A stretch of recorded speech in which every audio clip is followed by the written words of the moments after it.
Shout out to our sponsor, Dollar Shave Club. See why over 3 million members that love Dollar Shave Club. They're so confident in the quality of all their products. Now you can get your first month of the club for just $1, and the shipping is free. After that, it's just a few bucks a month with no long-term commitment. So learn more or get yours at dollarshaveclub.com/no. Welcome to The Know, I'm Ashley. So, what exactly is PlayStation teasing for Gamescom? Because Gamescom is happening right now, and we want to know. It's the big question for attendees, also for those of us from afar, following on a tweet from PlayStation Europe last night in which they hinted they could be making some kind of announcement this week.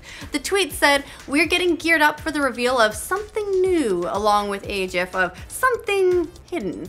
Whether this is new hardware of some kind, a new version of the PlayStation, some other brand new device, some crazy games, we really have no idea. And since this is only happening on their European social media channels, it might not actually apply to everyone else anyway. Maybe it's a Europe-specific service of some kind. Anyway, we'll keep our eyes on Sony this week at Gamescom to see if they'll pull back the curtain pretty soon, but regardless, it's exciting.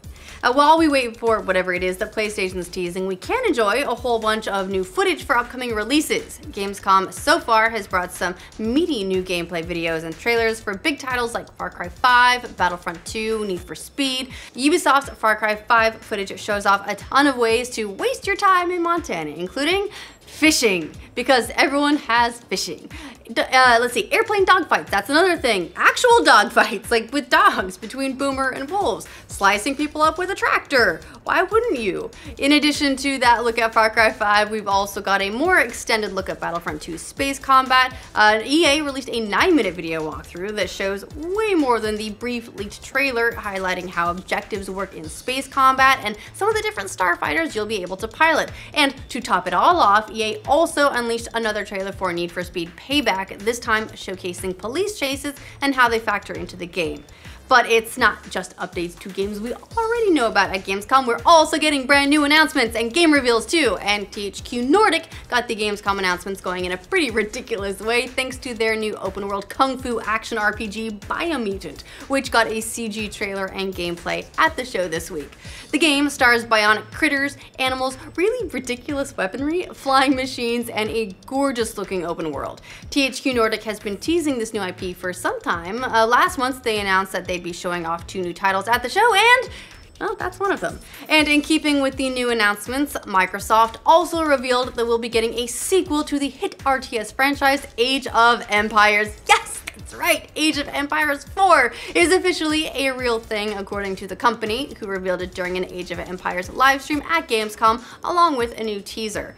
They also said it'll be developed by Company of Heroes and Dawn of War developers Relic Entertainment, which is great news if you're fans of theirs. As for where we can expect to play it, safe to say it'll be a Windows Store release, but no word on that just yet, or if they'll release it in additional places as well. We'll see.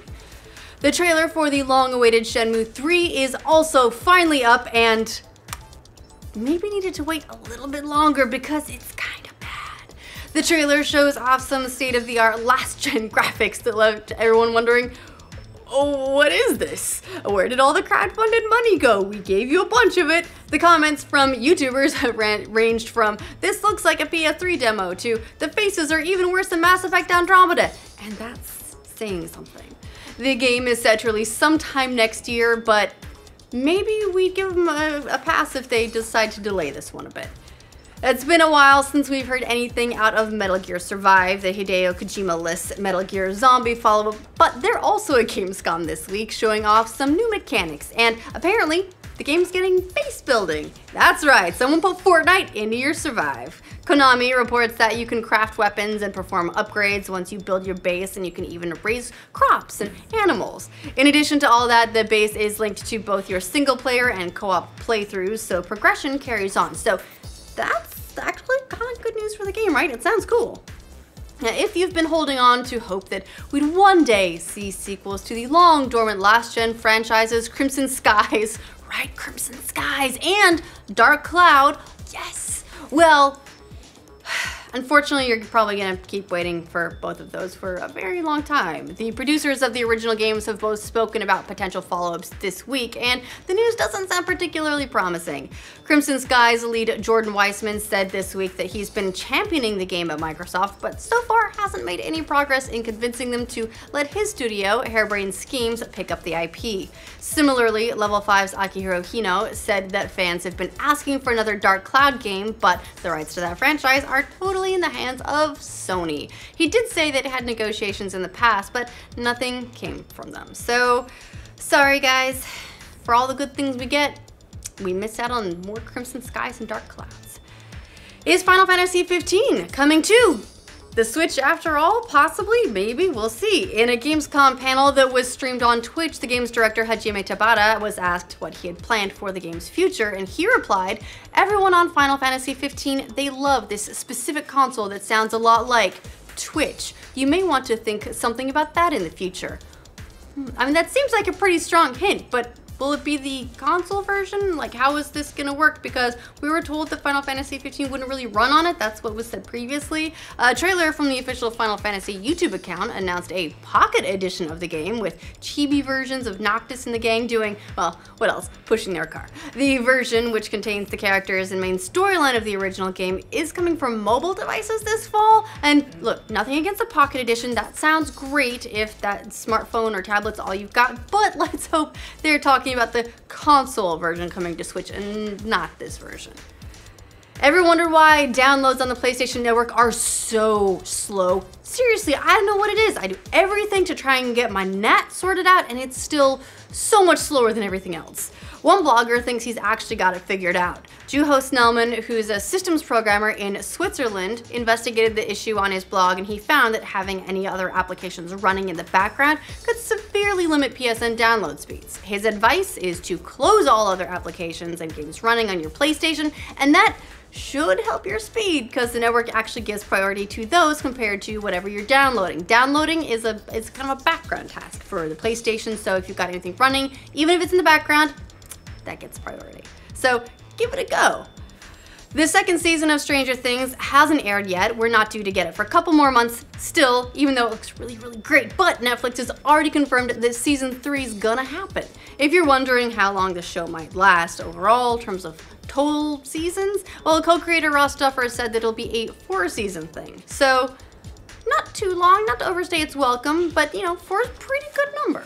It's not 6 seasons in a movie, but not many are. As for the upcoming season, the creators have said that it's going to feel more like a movie sequel than a TV show, and they added that at some point the show will have to move outside of Hawkins, Indiana.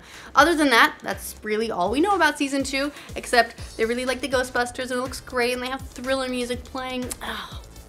Anyway, that's going to release on Netflix October 27th, just in time for Halloween. I can't wait. Should killer robots be banned? You'd think the easy answer to this in like every way is yes. Hard to believe we're actually having the discussion, but yeah, Elon Musk and a bunch of other tech leaders are calling for the UN to specifically ban lethal autonomous weapons, saying that they could usher in a really scary new age of warfare. In a letter, Musk and others wrote, "Once developed, autonomous weapons will permit armed conflict to be fought at a scale greater than ever and at timescales faster than humans can comprehend." They added, "These can be weapons of terror, weapons that despots and terrorists use against innocent populations, and weapons hacked to behave in undesirable ways."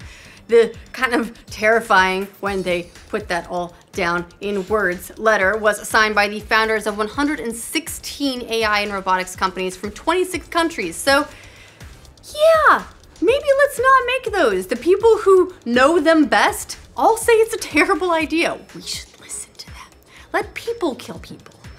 All right, that's all the news we have for you guys today. Let us know what you think of these stories in the comments down below. To make sure you get news from every corner of the internet every single day, like this video. If you're new around here, subscribe to The Know. Thinking has bundles up. Thanks to Dollar Shave Club for sponsoring this update. DollarShaveClub.com delivers amazing razors right to your door, so you don't have to keep using the same dull, gross razor because it's a pain to get them from the store and they're probably locked up and you have to go get someone. Why are they locked up at the store? No one knows, but it's a hassle. These ones come to you.